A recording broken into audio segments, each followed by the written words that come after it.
Semangat pagi. Semangat pagi untuk kalian semua anak-anakku yang cantik-cantik, ganteng-ganteng, cakap-cakap, dan cakep-cakep. Senang sekali saya bertemu kalian lagi. Ini materi yang terakhir, bab terakhir mengenai manajemen. Bab ini sangat-sangat penting dan terkait dengan bagian-bagian sebelumnya, terlebih 2 bab sebelumnya, yaitu mengenai badan usaha dan koperasi. Itu memerlukan manajemen. Apa itu manajemen? Akan kita bicarakan kali ini. Ya, kalau dilihat dari kepentingannya, manajemen itu ada di mana-mana, diperlukan oleh siapa saja, di bidang apapun. Bahkan akhir-akhir ini, bukan akhir-akhir ini, ya sudah agak lama, itu lembaga-lembaga nirlaba, non-profit organization, organisasi yang tidak mencari laba, itu pun memerlukan manajemen. Mungkin takmir masjid, dewan paroki, pengurus gereja, KWI, MUI, Walubi, dan seterusnya itu memerlukannya. Dan yang sangat perlu saya tegaskan pada kalian, manajemen itu hubungannya dengan manajer. Ya. Manajer orangnya, manajemen kegiatannya. Manajer orangnya, tapi seringkali dalam praktek orang menyebut pihak manajemen, itu artinya para manajer orangnya.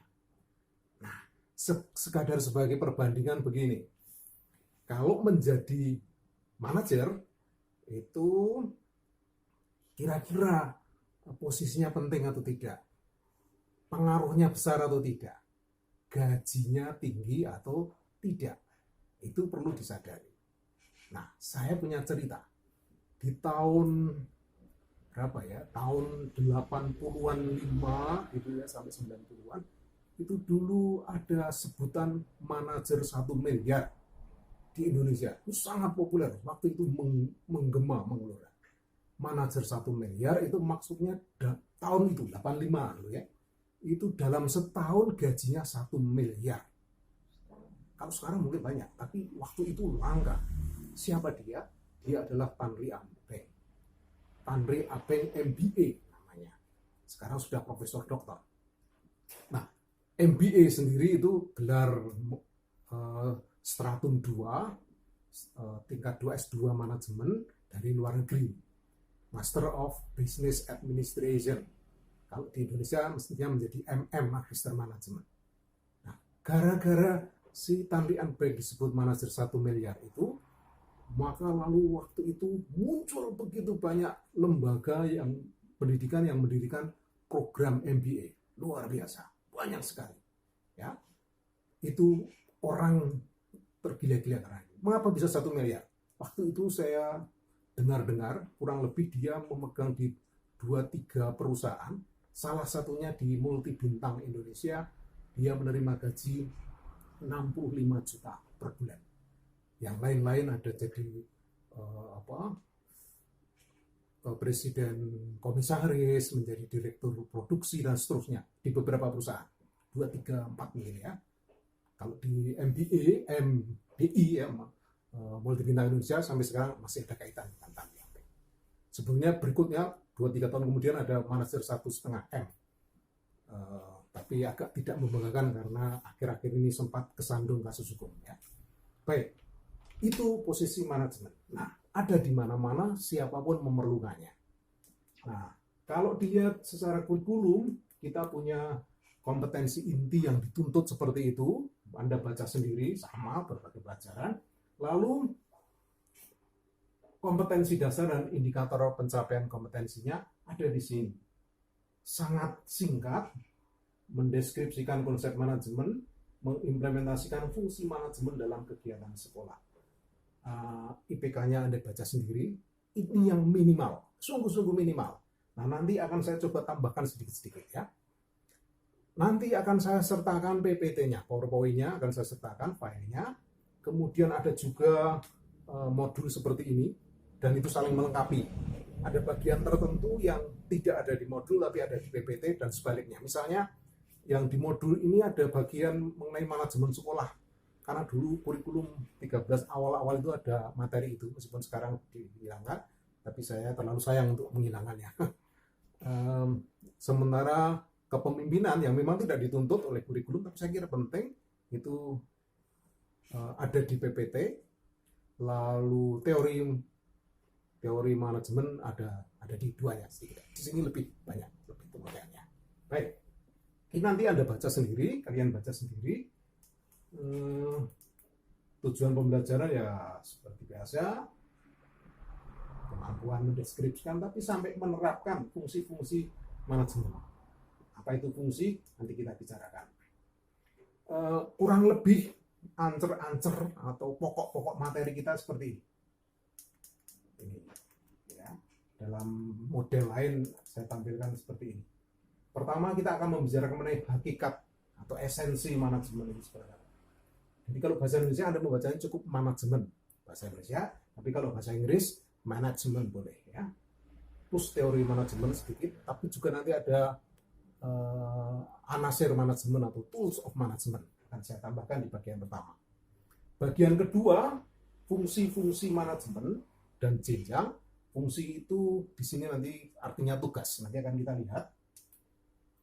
Yang ketiga, prinsip-prinsip umum manajemen. Ini nanti saya ambil dari teori Henry Fayol yang pada bab kemarin kita singgung sebagai salah satu tokoh koperasi simpan pinjam di Perancis. Yang keempat, bidang-bidang atau 4 pilar manajemen. Di banyak buku termasuk di modul juga itu menjadi 5, tapi sebenarnya yang pokok itu hanya 4, maka disebut 4 pilar manajemen, 4 bidang manajemen, yang lain-lain bersifat mendukung, supporting system ya. Terakhir itu ini bonus saya, yaitu mengenai kepemimpinan, leadership. Kenapa saya tambahkan? Karena manajemen tanpa kepemimpinan itu menjadi tidak bermakna. Dan saya berharap kalian kelak, atau bahkan sejak sekarang, bisa mulai merintis, memerankan diri sebagai manajer sekaligus menjadi leader. Minimal menjadi leader secara aktual gitu ya, real di masyarakat. Ini nanti kita akan lihat ini sebagai bonus, katakanlah itu sebagai pengayaan atau encouragement ya, encouragement. Ini materi-materi kita. Mari kita mulai dari bagian pertama.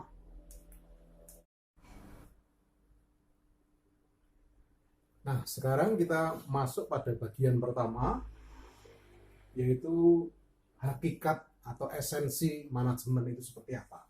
Nanti sedikit dengan teori manajemen sepintas saja ya. Ya, kata manajemen ini dari kata, dalam bahasa Inggris ini pakai manajemen, itu dari kata to manage, artinya mengelola. Kata manajemen itu juga berasal dari kata Itali managio, yang dalam bahasa Latin managiare. Artinya sama dengan manus atau hand dalam bahasa Inggris, tangan dalam arti menangani. Jadi secara sepintas manajemen itu mengelola, menangani. Tapi ada juga yang mengartikan manajemen itu dari kata man, manusia.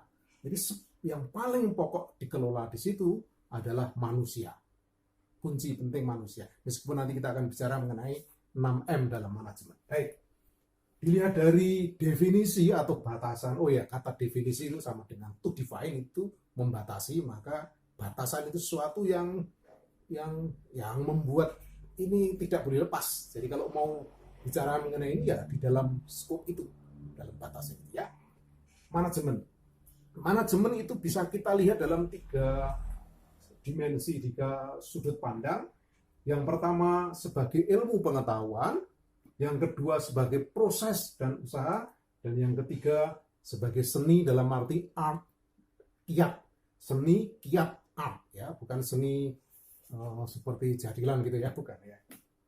Sekarang kita mulai dengan mengapa disebut ilmu pengetahuan. Manajemen dilihat sebagai ilmu pengetahuan itu sesuatu yang dapat dipelajari, maka itu disebut pengetahuan, dan sistematik tentang mengapa dan bagaimana orang per orang itu bekerja sama untuk mencapai tujuan bersama yang sudah ditetapkan.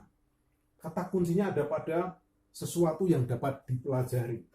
secara sistematik, dan itu memerlukan atau ada keterkaitan dengan berbagai bidang. Manajemen itu ya ilmu yang bisa menyerap ilmu apapun dari luar, bisa menyerap atau memerlukan lebih bagusnya ya.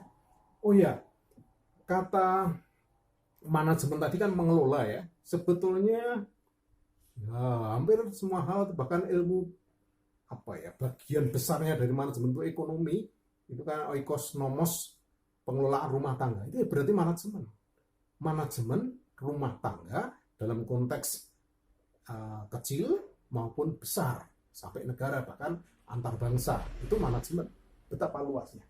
Nah, ilmu manajemen itu begitu luasnya karenanya memerlukan begitu banyak informasi baru, ilmu penelitian dan seterusnya. Misalnya apa yang diperlukan? Untuk manajemen kuantitatif tentu diperlukan matematika, statistika. Ya. Untuk pendekatan kemanusiaan, keperilakuan, itu memerlukan ilmu psikologi. Untuk melihat kepentingan yang lebih luas, kepentingan masyarakat, ilmu sosiologi. Berbagai ilmu diperlukan. Bahkan untuk pemikiran yang lebih dalam diperlukan filsafat. Ya. Paling esensial dari segala macam hal ya. Teologi pun kalau perlu ya, kalau di teologi ada pengembangan ekoteologi, nah manajemen juga harus berpikir mengenai ekomanajemen, manajemen yang berorientasi pada lingkungan. Sebenarnya kalau semua orang yang sangat peduli pada lingkungan, bisa jadi siklus abatan virus yang mematikan ini bisa terhindari ya. Baik. Kita ini pengetahuan, jadi jelas ini sebagai ilmu pengetahuan dipelajari terus-menerus, memerlukan banyak bagian lain. Yang kedua, yang dilihat dari seni, art atau kiat, itu definisinya seperti ini. Seni untuk mencapai tujuan yang dilakukan melalui orang lain. Seni di sini letaknya kiat, bagaimana menghadapi berbagai macam orang, tipe orang, situasi, kondisi, lingkungan, dan seterusnya itu dengan pendekatan yang berbeda, tetapi bisa sama baiknya. Artinya di situ ada sesuatu yang nisbi, tidak mutlak, tidak absolut. Jadi antar orang, antar situasi sudah berbeda. Nanti kalau di bagian kepemimpinan ada yang disebut dengan teori kontingensi, gitu ya. Itu Lawrence. Yang lain, seni menyelesaikan pekerjaan melalui orang lain. Seni dan ilmu perencanaan, pengorganisasian dan seterusnya. Yang ketiga ini bukan orang asing tapi ahli manajemen dari Fakultas Ekonomi UGM, meskipun sudah menang, Profesor Yang Lee. Itu yang art. Yang ketiga dilihat dari proses dan usaha. Proses, kata proses itu kita tahu artinya sesuatu yang teratur dan biasanya lalu ada langkah-langkahnya yang bisa terulang.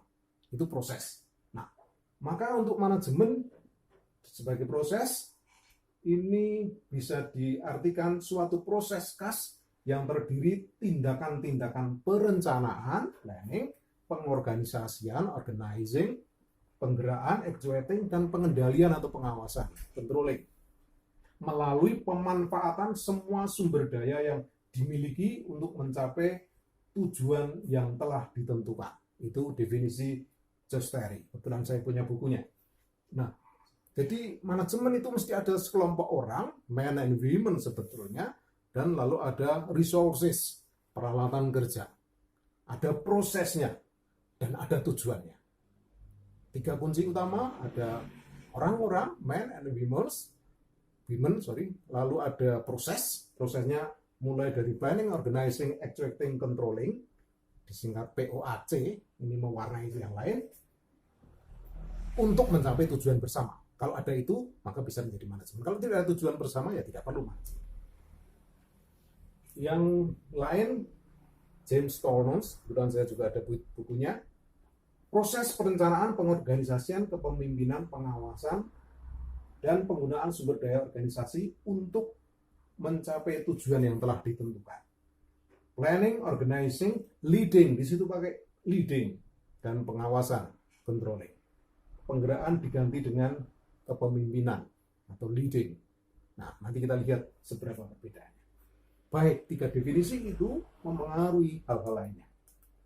Kalau sedikit disinggung manajemen dan kepemimpinan, kalau kepemimpinan itu lebih usaha untuk memengaruhi kegiatan para pengikut melalui proses komunikasi terhadap pencapaian satu tujuan atau beberapa tujuan.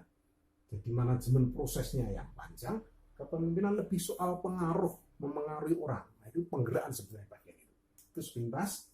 Ya. Nah, tadi saya menegaskan berulang-ulang bahwa manajemen bisa dilihat dari sisi ilmu pengetahuan, kemudian seni, kiat, art, dan usaha, proses ya. Nah, karena sebagai ilmu pengetahuan, maka lalu muncul pemikiran-pemikiran, penelitian-penelitian, dan penerapan semakin tinggi, semakin luas. Nah, kalau kita menggunakan manajemen yang paling awal itu disebut dengan aliran manajemen klasik. Artinya sejak dulu ada, ya abad 17-an lah. Sebenarnya tokohnya itu juga tokoh koperasi. Ada nama Charles Babbage, kemudian ada Robert Owen. Robert Owen itu bapak koperasi, dua-duanya dari Inggris. Nah, mereka itu memang sudah menjadi manajer pabrik, perusahaan, bahkan yang Charles Babbage itu juga profesor matematika yang memikirkan pengembangan ilmu. Nah, tapi ilmunya sudah abad 17. Nah, sekarang masih dipakai. Itu manajemen klasik. Yang kedua, manajemen ilmiah. Teori manajemen ilmiah sebagai sains itu perintisnya utamanya adalah Frederick Winslow Taylor. Taylor itu terkenal karena penelitian tentang time and motion study, meneliti tentang waktu dan gerak. Yang diteliti apa? Konon yang diteliti sepele, peniti. Anda tahu peniti ya? Nah, peniti ini dibuat bisa dua kemungkinan. Kemungkinan yang pertama waktu itu ini dibuat oleh buruh itu masing-masing melakukan yang sama. Jadi memotong besi, lalu ini membuat lingkaran ini, ya, kemudian meruncingkan dan membuat tempat ini. Ya. Kalau masing-masing orang melakukan hal yang sama, kemudian dicoba penelitian dengan bagaimana kalau masing-masing orang berbagi tugas. Ada yang khusus memotong besinya, ada yang khusus membuat lipatan ini, ada yang membuat tempatnya ini, meruncingkannya. Itu produktivitasnya, tingkat kemampuan menghasilkan produknya itu 1.000 atau 5.000 kali lipat, 1.000 saya kira. Begitu banyaknya. Nah, itu penelitian yang diterapkan di manajemen. Maka manajemen mengakui dengan sistem spesialisasi, pembagian tugas. Ini manajemen ilmiah. Ada lagi yang berpikir mengenai keperilakuan, behavioralisme. Ini menggunakan pendekatan psikologi. Artinya orang dilihat secara psikologis itu bagaimana? Misalnya dengan pendekatan teori kebutuhan. Ada banyak sekali teori kebutuhan, salah satunya hierarki kebutuhan menurut Profesor Abraham Maslow.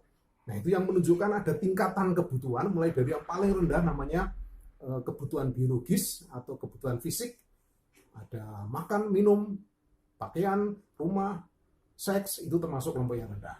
Lalu di atasnya keamanan, keselamatan, kemudian harga diri, dan yang tertinggi itu aktualisasi diri atau pemenuhan diri, ya, self actualization atau self fulfillment. Kalau sudah sampai tingkat yang paling tinggi, ini artinya orangnya bermotivasi bekerja itu bukan hanya mencari makan, mencari minum, mencari tempat, gaji, tapi ingin menyampaikan ini loh, saya punya kemampuan ini. Kebutuhan berprestasi ini menjadi tuntutan. Saya punya target. Saya pernah mengenal kakak kelas yang di Jakarta, itu punya target. Sekarang pertama saya masuk jadi karyawan, lalu sekian tahun jadi supervisor, penyelia, kemudian jadi manajer menengah, kemudian jadi direktur utama, kemudian jadi presiden, kemudian punya perusahaan sendiri. Itu target-target orang yang namanya punya kebutuhan berprestasi tinggi. High achievement motivation, ya. Ini yang pendekatan keperilakuan. Ada teori organisasi klasik, nanti kita lihat yang dari Henry Fayol, lalu MBO, manajemen berbasis objektif, hasil, lalu pendekatan sistem, artinya semuanya dilihat dari sistem. Nah, ini teori yang bisa dipelajari lebih lanjut. Yang terakhir untuk pertemuan pertama ini tentang ini. Disebut dengan alat atau anasir, unsur-unsur manajemen. Ya. Jadi di manajemen itu tadi saya sebut ada man and resources, manusia dan peralatan kerja. Itu kalau lengkap itu menjadi 6M dalam manajemen, atau the 6M's in management, atau tools of management, alat manajemen. Apa saja itu? Yang pertama adalah man. Maaf untuk para perempuan, ini hanya disebut dengan man, tapi maksudnya man and women ya, orang-orang. Kemudian yang kedua money tentu, yang ketiga materials, bahan-bahan itu mutlak. Kemudian methods, metode kerja, cara-cara kerja yang paling efisien. Kemudian yang berikut mesin-mesin kalau sungguh diperlukan. Dan yang terakhir market, pasar. Jadi semuanya ini penting, tapi tentu ya ada satu yang memengaruhi yang lain, yaitu yang pertama. Kalau alat-alat ini bisa dikelola dengan baik, dengan proses yang tadi, POAC tadi mencapai tujuan bersama, maka lalu menjadi semakin efisien dan efektif. Nah, ini saya kira pertemuan kita untuk yang pertama. Nanti kita akan masuk pada bagian kedua di kesempatan yang mendatang. Tugas Anda mendalami materi ini, kelengkapannya ada di buku-buku kita, ya, buku-buku kita, buku-buku yang dulu dipelajari itu bisa kita pakai, tapi nanti masih kita akan lihat yang lain. Baik, terima kasih untuk pertemuan kali ini. Tetap bersemangat dalam belajar. Saya harap Anda mulai berpikir, kelak saya ingin menjadi manajer. Kalau dulu ada manajer 1 miliar, kenapa tidak menjadi manajer 2 miliar? Kenapa tidak menjadi leader? Lalu untuk itu saya harus melakukan apa? Silahkan pelajari berbagai buku, cari sumber-sumber yang lain, nanti kita diskusikan pada pertemuan yang akan datang atau dengan WA, grup WA kita. Baik, terima kasih. Semangat pagi.